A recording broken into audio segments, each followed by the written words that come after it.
All right. Well, here we are.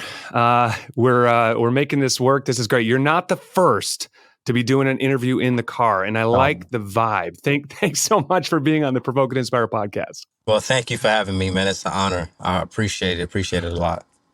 Yeah, no worries. Hey, the last time I did an interview with someone in the car, it was Brian Head from Korn, and he was actually driving and talking at the same time. So this is I a little love bit it. more low key. I love it, man. And it fits. It fits. My personality in a lot of ways. I'm always on the go, and that is the reason why I'm an evangelist. And so I'm not cooped up in Right. offices. I'm just not. That's No. just kind of how God made me. And so I appreciate Yes. when somebody can not be mad at the unprofessionalism. I appreciate it, man. I think, like you said, it's a perfect symbol, man. You're on the road, you're on the run, and you're telling people about Jesus. So we're going to talk about your book. As I was saying before we started, our hearts are very much aligned. I really believe that telling people about Jesus is one of the more profound blessings that we get to experience as followers of Jesus. For sure. But it's a challenging subject, man, and it can be the it should be like politics, religion, and evangelism should be the three things you don't talk about, because everyone kind of gets tense, kind of like tithing. They get tense when you talk about evangelism. Yeah. So tell me, I think through the lens of your story, because I know if people want to grab your book, which I highly, highly recommend, you'll get the story in more detail, but maybe quickly through the lens of your story, how did you stumble into this subject and make it so much part of who you are and what you're trying to tell people about? Well, man, I think, I think I have a temptation to go directly to when I became a Christian, which my Bible, not my Bible, my book talks about how I was led to Christ by a guy named Gary, who was an evangelist. But I think my story actually starts way before then. Growing up, I grew up, on the south side of Chicago in a community called Roseland, and it was just a melting pot of different ideologies, worldviews, religions. And even though I wasn't a Christian, even though I didn't grow up in a Christian home, even though I didn't grow up in Christian environments, I was a very inquisitive kid. And I think about the sovereignty of the Lord and how the Lord strategically places us in the areas, in the communities that He wants us to be in.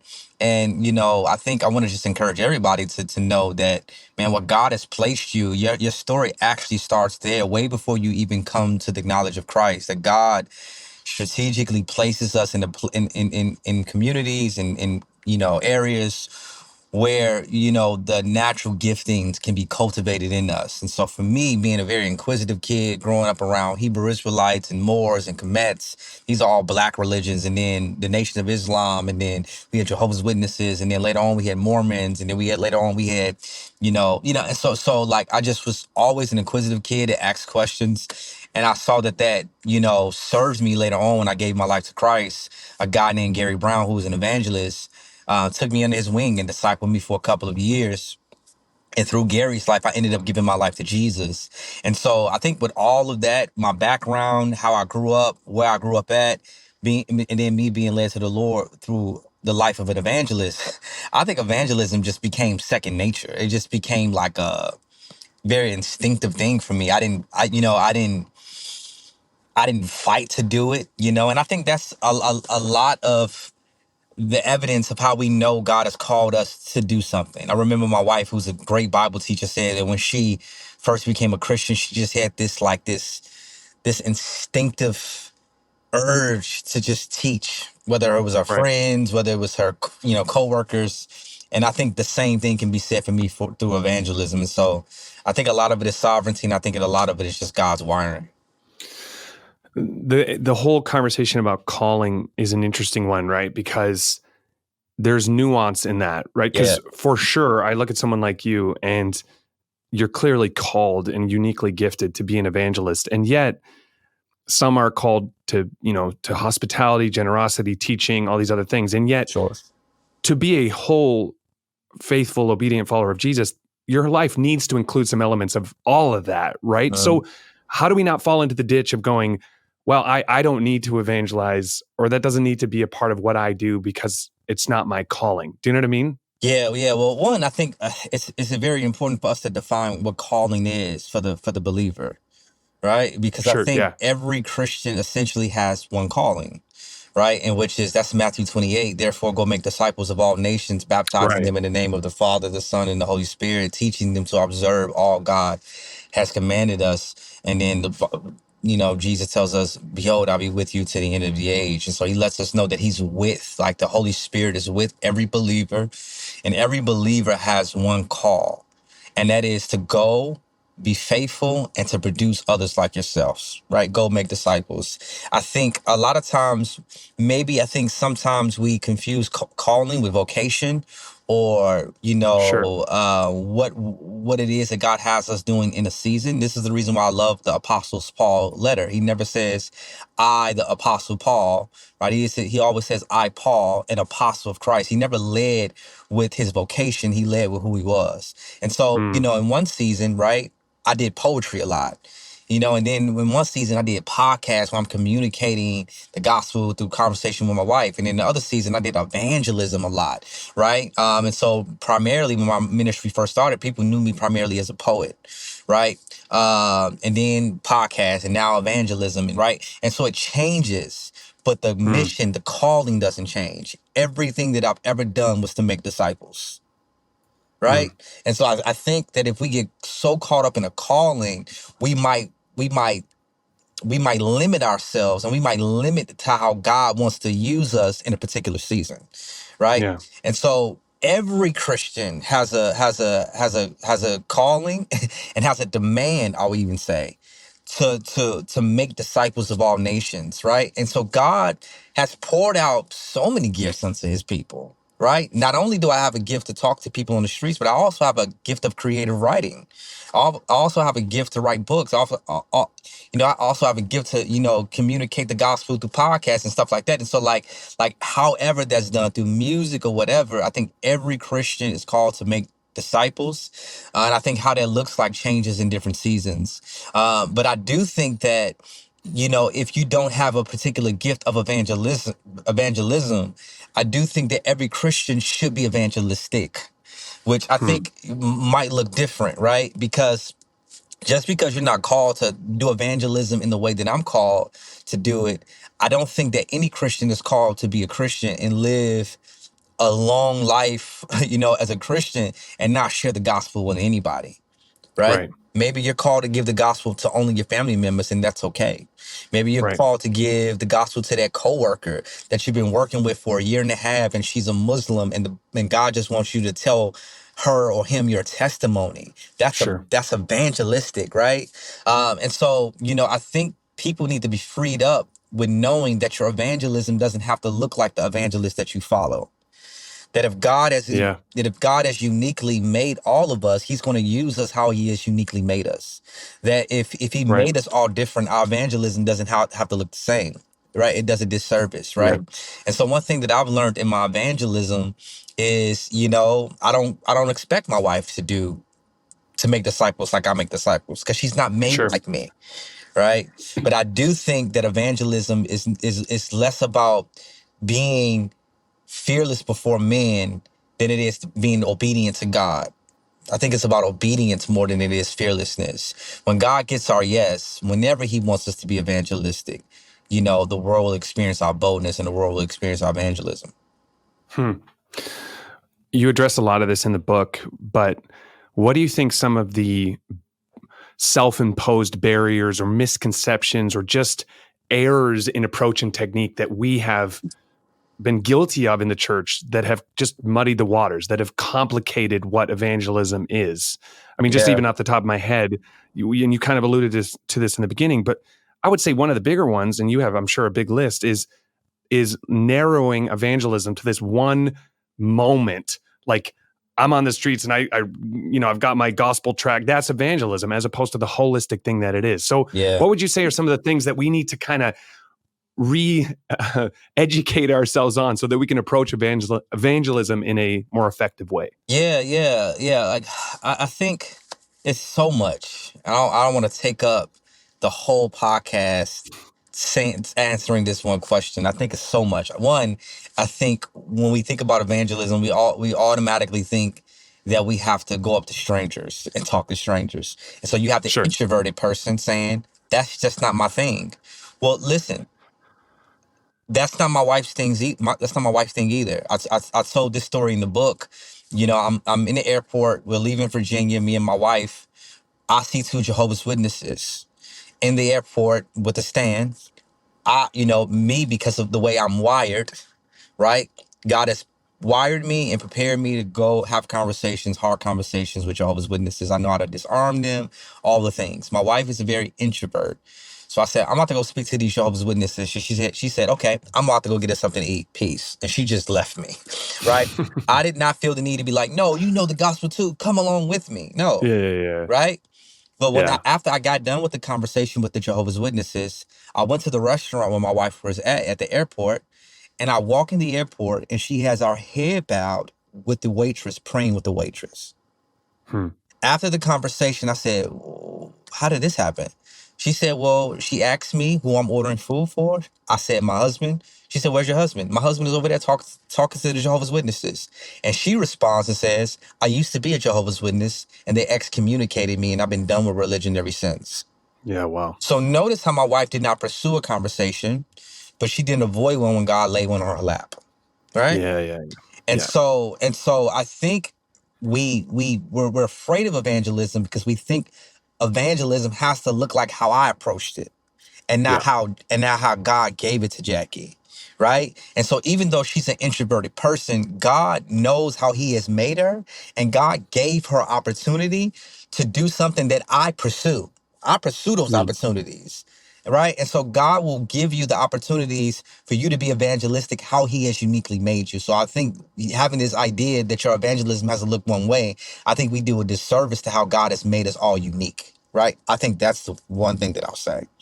Right. Yeah. But the next thing that I'll say is I think a lot of times people do not want to engage in evangelism and even apologetic conversations in evangelism because we're afraid of looking like we don't know a bunch of Mm. information. We're afraid of looking like we're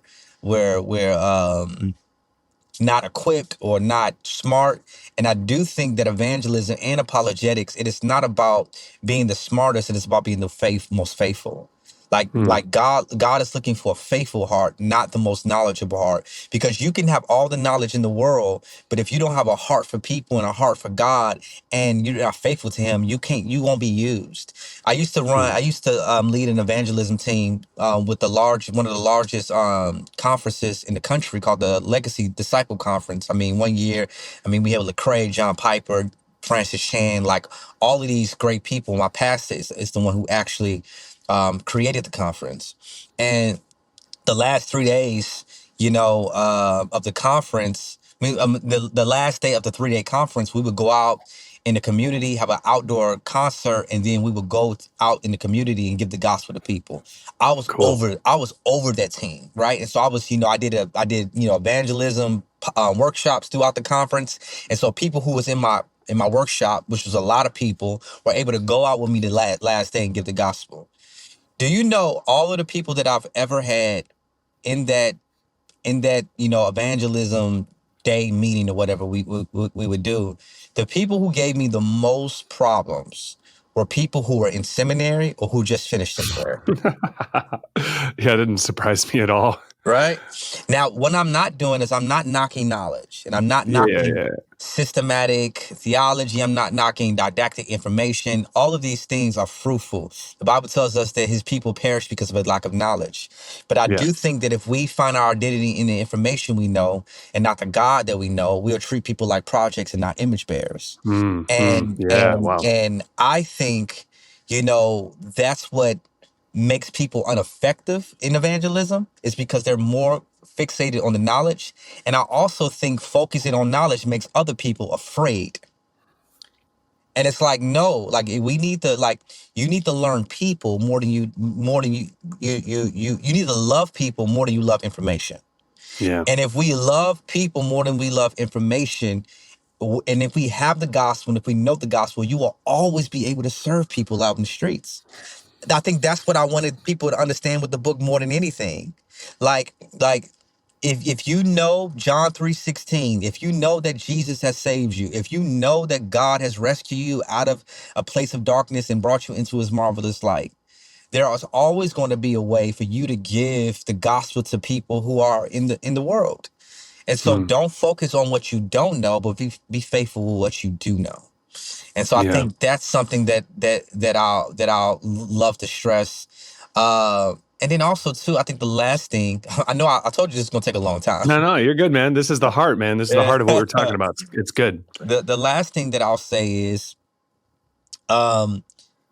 like, I think in our conversations with people, I think it's sometimes just a wrestle and it's a pull, not because we don't have the right answers, but because we don't ask the right questions. Oh man. Yep. Right? That's big. That's big. And so one thing that I've learned in evangelism is that every heart has a cry. You just have to ask the right questions to hear it. Yeah. And so we're not able to hear the cries of people because we don't ask the right questions. And that's the reason why we're lost in conversation.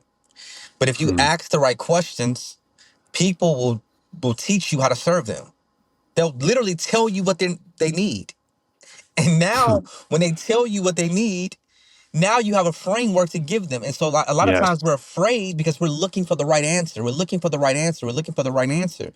But look how Jesus did ministry. Look how Jesus always asked questions. And because he was fully human, but he was also fully God, he asked questions not because he didn't know. He asked questions for two things: to teach us how to ask good questions in our evangelism, but he also asked questions to help reveal something in someone's heart. Yeah. He never asked a question because he didn't know. And so how can we learn how to ask good questions? When he walked up to the woman at the well, "Where's your husband?" He knew she had 5. Yeah. But he was trying to reveal something to her. And so in our evangelism, how can we relieve a lot of the stress from us by asking good questions and allowing people to teach us how to serve them? And I think I'll stop it at there. I can give like 4 more other things. I'll stop it at there. That's amazing because I'm listening to you. I'm going, oh, I should ask that question, and then you move on. I have like 100 million directions I could go in. I'm sorry. No, you just asked good questions, and I'm passionate about this. I'm sorry. No, that's exactly my problem. Is that I am so passionate about this too, and so trying to collect my thoughts in real time here.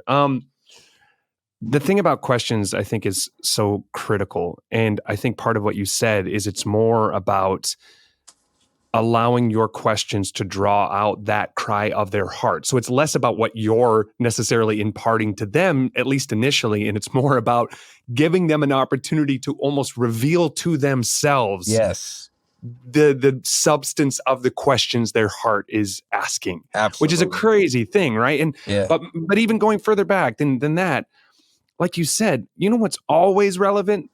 Loving somebody. That's always relevant. People, man, we got lots of places to find information, but what people don't have is people that care, that will actually listen to them. They'll actually, they'll care enough to ask a question and not just wait till they'll stop talking so they can start talking, right? It's so much less about that. And I would say the other thing, to your point, is we just got to get real comfortable with the words or the phrase, "I don't know." That's cool. That's all right. Yeah. Right. We don't have to know the answers to all of the questions that, they have or that come up in the course of the conversation. If we truly love people and we ask great questions and they start to reveal even to themselves and to you what's going on in their hearts, you just honestly engage with that. And if you don't know, you don't know. And you go back, like in your story, I know initially you kind of went back to learn to dunk on the guy, the guy in the class, but but fueled by the right heart, there's nothing wrong with going back to learn, right? To go back and to give good answers to tough questions. One thing that I thought was really interesting is we were talking about the whole role of calling. And I think that part of what we've done incorrectly with the whole subject of evangelism is made it an individual sport when I think it's a team sport. Yeah. Can you talk about how we're supposed to be working together, right? How this is not supposed to just be, we hear a TED Talk at church, we feel all convicted and maybe inspired, and then we go out into the world alone. Like, even when you're describing your story of the concert and the gathering together and then going out, there's so much power in the momentum the momentum of doing this together, right? This is a team sport, don't you think? Yeah, for sure, for sure. Absolutely. So not only did I lead the evangelism team for the conference, I was a part of a church in Chicago some years back called the Legacy Church. So Legacy Conference was birthed out of Legacy Church, and I was the evangelism leader at the church. And so we were a collective of house churches throughout the city. And I led a location on the west side, and I remember when I first um started my evangelism like location or whatever, leading the evangelism team in my location. What I did was I brought everybody out in the streets one night to go out and evangelize or whatever, not because I wanted everybody to go out every week, but I wanted to know who was good and who I wanted to have stay back home in the next week, right? To be honest with you, because No, I know. I wasn't expecting everybody to be like me.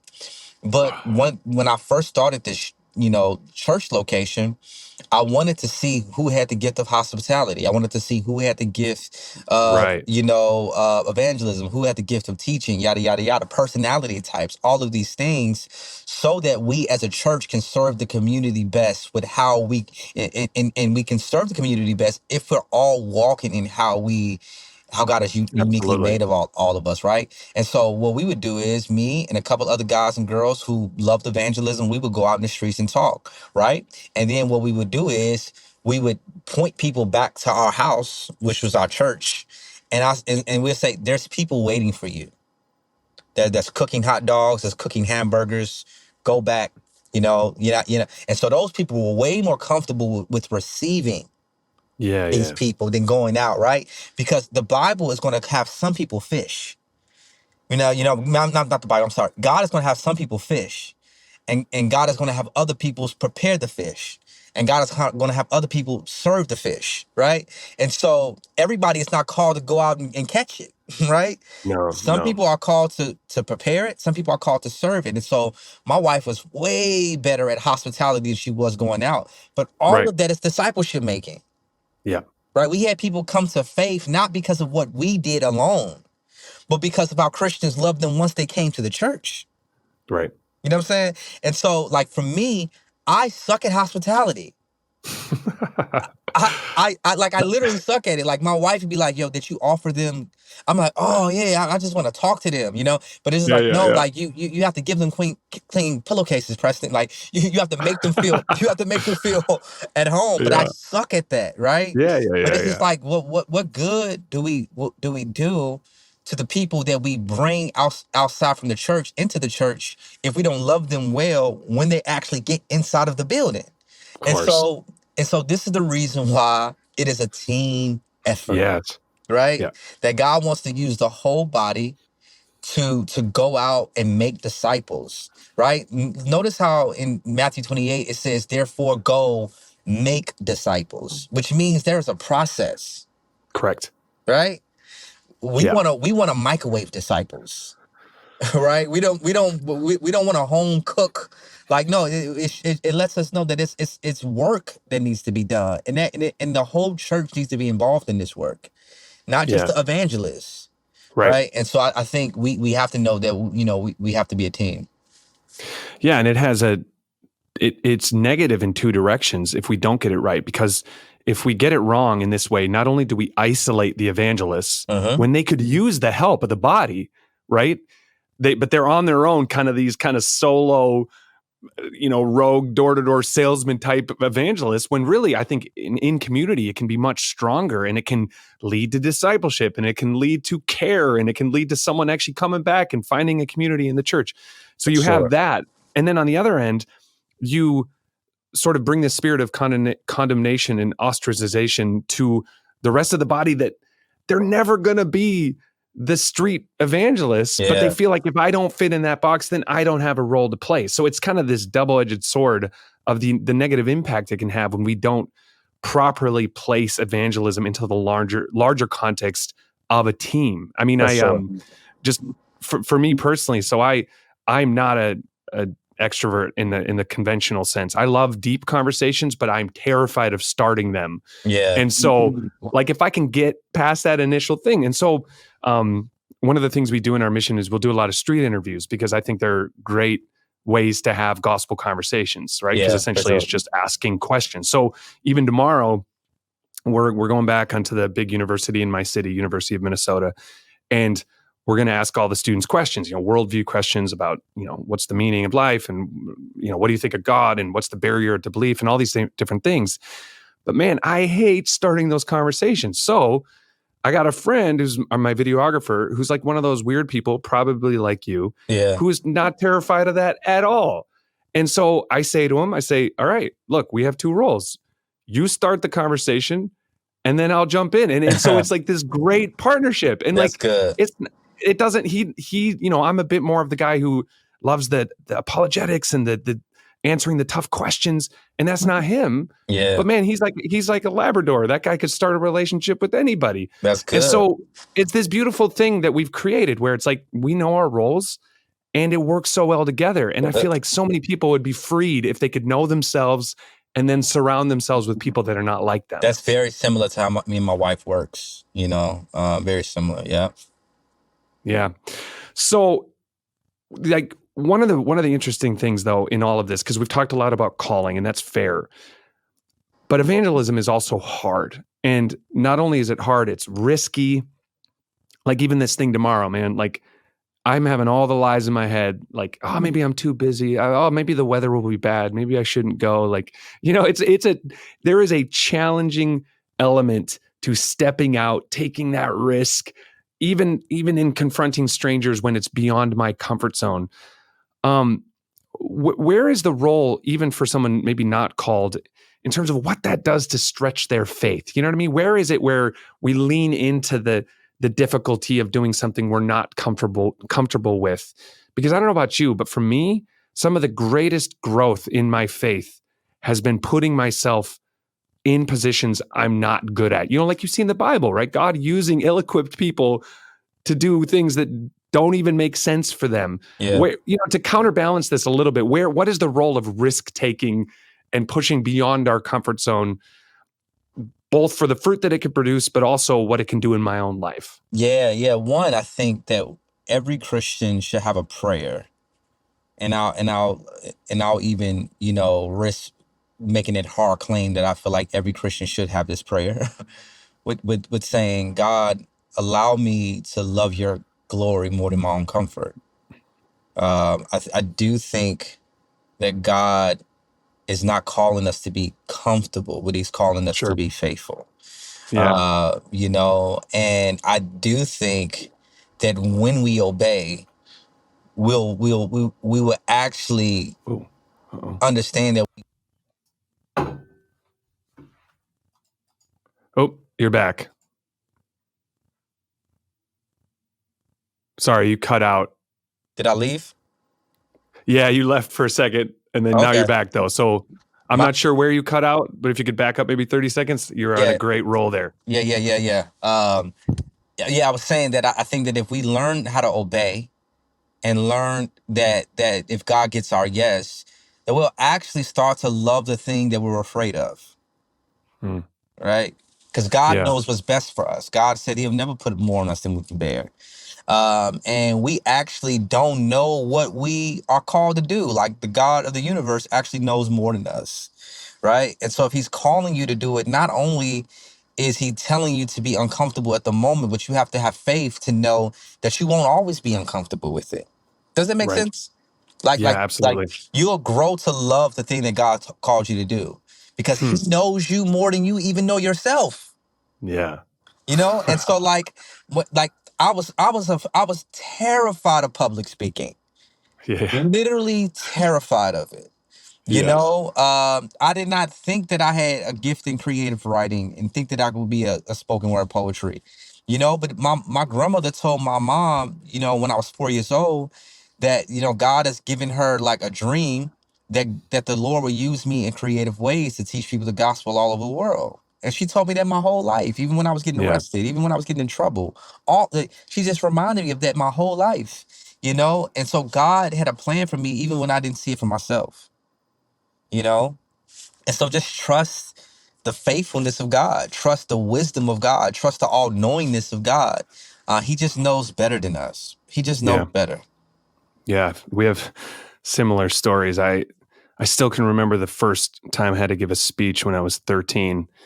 And it was the most embarrassing, humiliating, terrifying experience. And if you would have told that 13-year-old kid that that's what I do now, that I speak in churches and in front of lots of people, I definitely would not have believed you. So no, I can relate. One of the favorite quotes from the book, and you already mentioned it, was that every heart is a cry.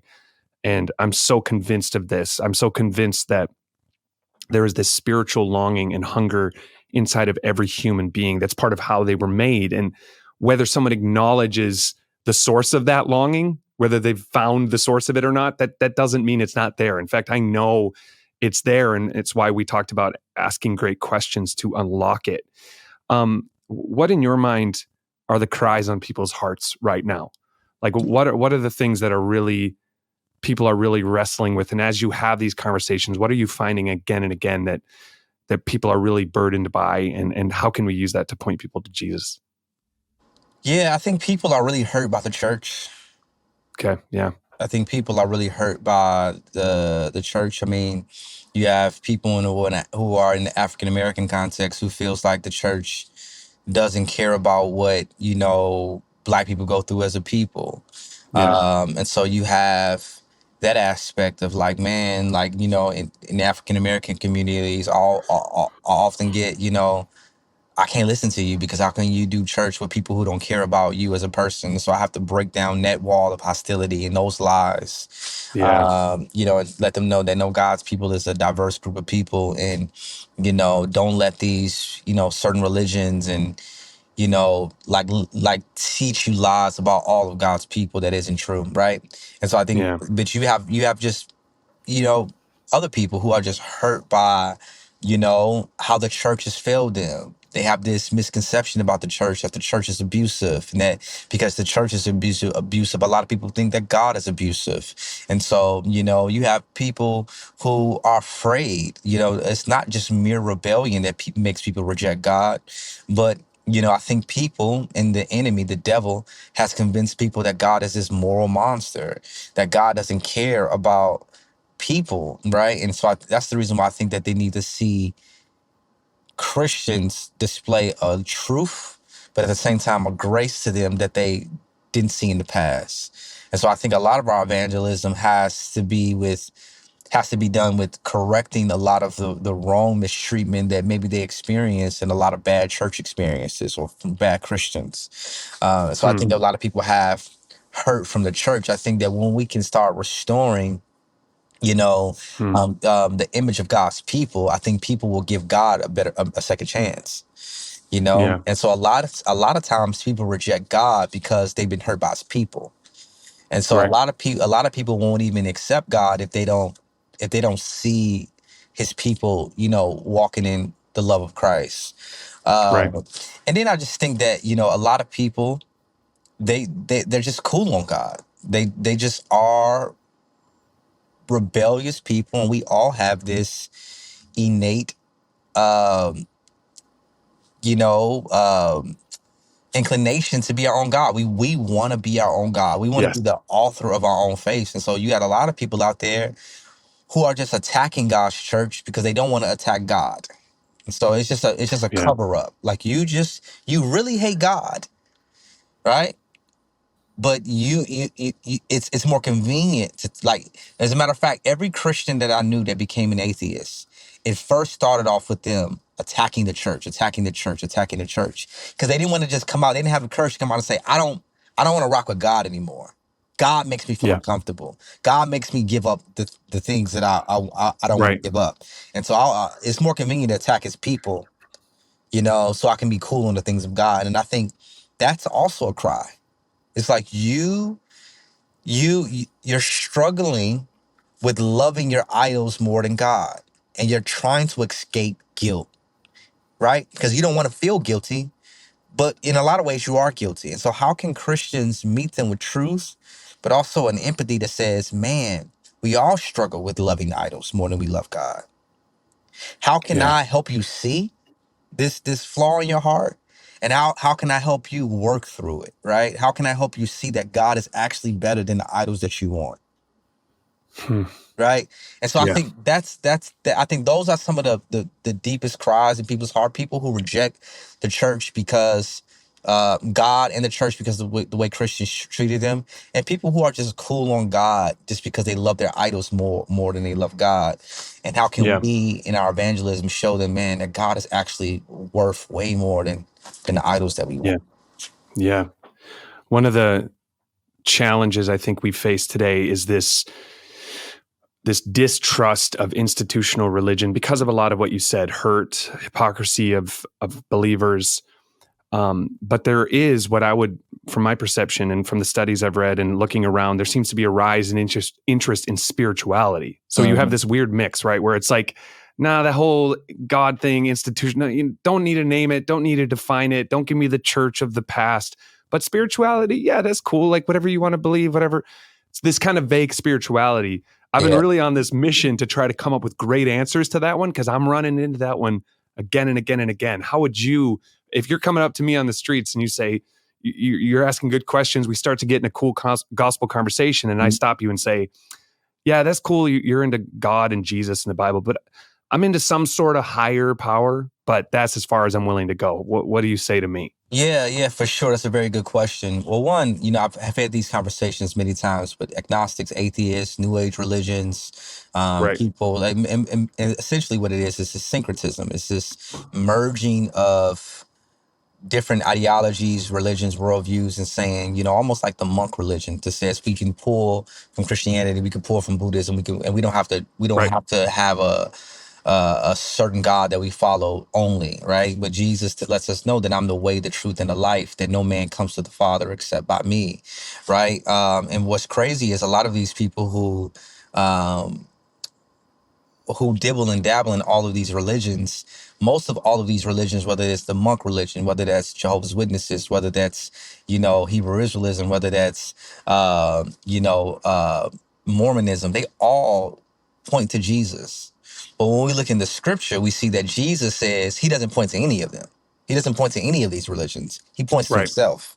And Right. so, like one, why wouldn't you just look to the one who says he is the only way, right? Instead of looking to all these other ways, right? Like Jesus says, I'm the way, the truth, and the life, that no man comes to the Father except by me. So he says he's the only way. And all of these other religions says, there's many ways. And this is like, no, like, if they all point to Jesus and he says he's the only way, trust in him, right? But then also too, Right. I hear this saying often, and I think I hear it way more now, that I'm not a religious person, that I'm just spiritual. Yes. And Yeah. I even hear from Christians, that I'm not religious. And I don't think that we understand how faulty that claim is, because religion is not inherently evil. Religion is not bad at all. Jesus says in the scriptures that my religion is pure and undefiled before the Lord, right? That God is not against religion, but he is against legalism. And I think a lot of times we confuse religion with legalism, and we're trying to Sure. stray away from all the legalistic ways we saw religion used.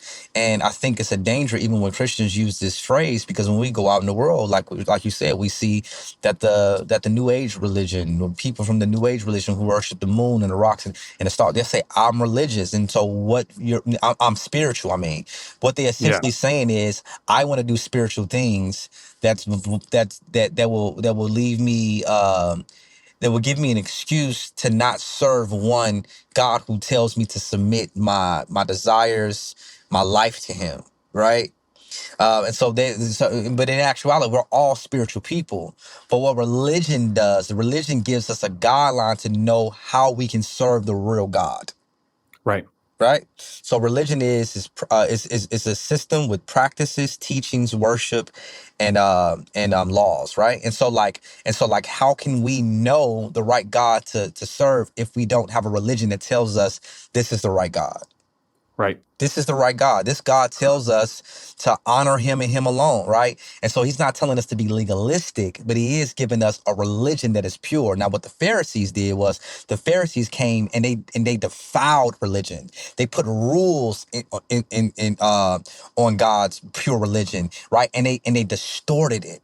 They Yeah. distorted it in a way that I think in throughout history has made people stray away from religion and to just be floating up in the air and just saying, I'm a spiritual Right. person. But this is like, Right. no, like, how can we be faithful in our religion while at the same time serving other people? And I do think this, so I do think that if we distinguish the two, I do think that there's a difference. And so I would tell the person who's just spiritual, it's like, how do you know that your God is the right God? Like how do you have real evidence that you're serving the God of the universe if you don't Right. know who that God is?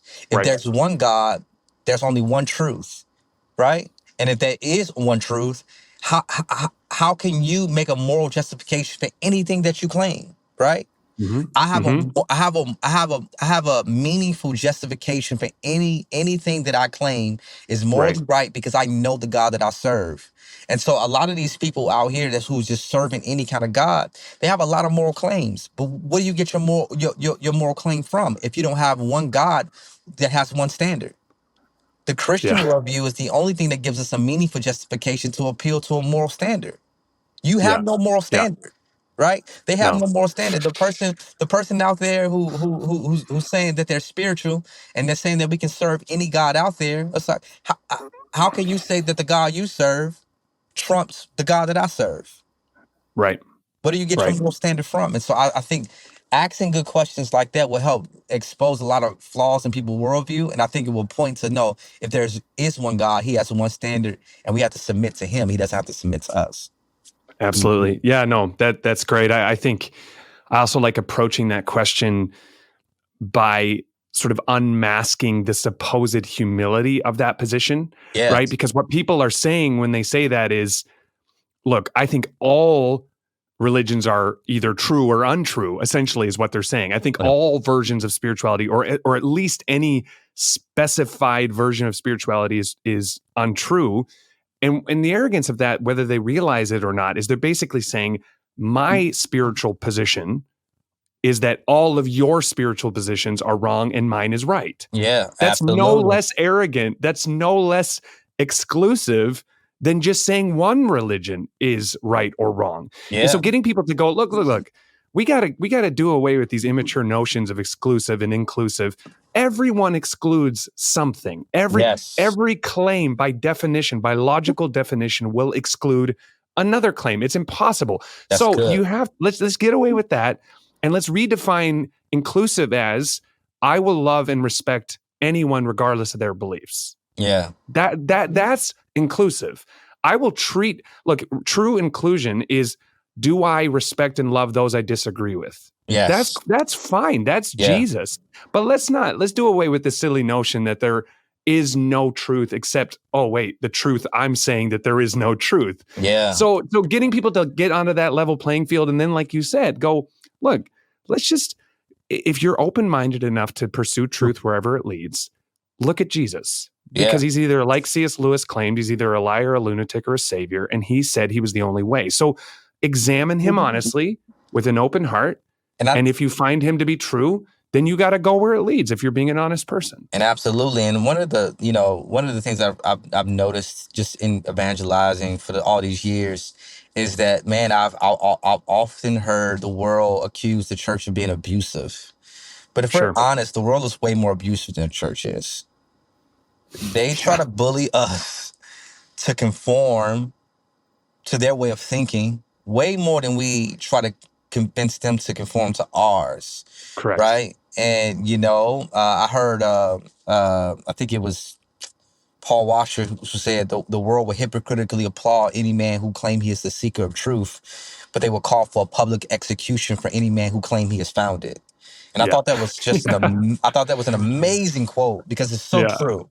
It's so It's so true. true. If you go out and say, I'm on a quest for truth, they'll look at you like this smart person. You're on a quest, yeah, you're such an open minder. But the I moment you know. land it somewhere, they'll bully you and say, how do you know something is true? Yada yada yada. And so they like, the world wants you to float up in the air Right. and to be like a piece of paper being flown wherever the wind takes you.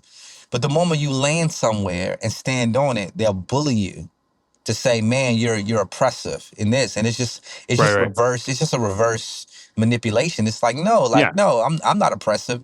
You're actually oppressing me. That if the Right. worldview that I stand on said that the God that I said that says that he's the way, the truth, and the life, that he's the only way.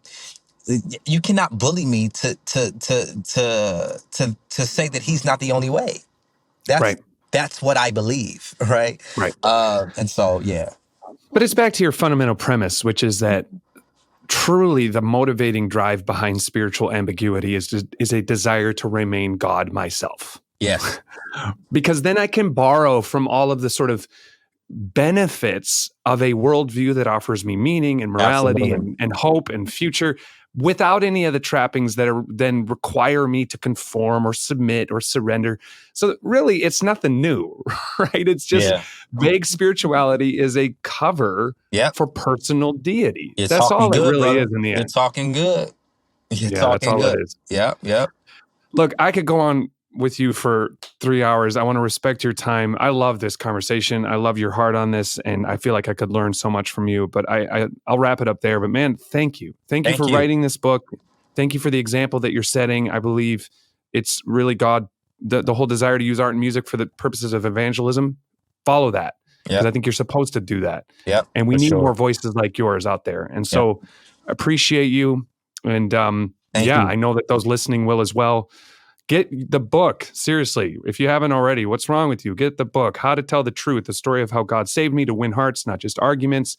It is awesome. I appreciate that you wrote it. I believe it'll be one of many to come. And that's it. Thank you guys for listening. Thank you, All bro. right. Peace. Peace.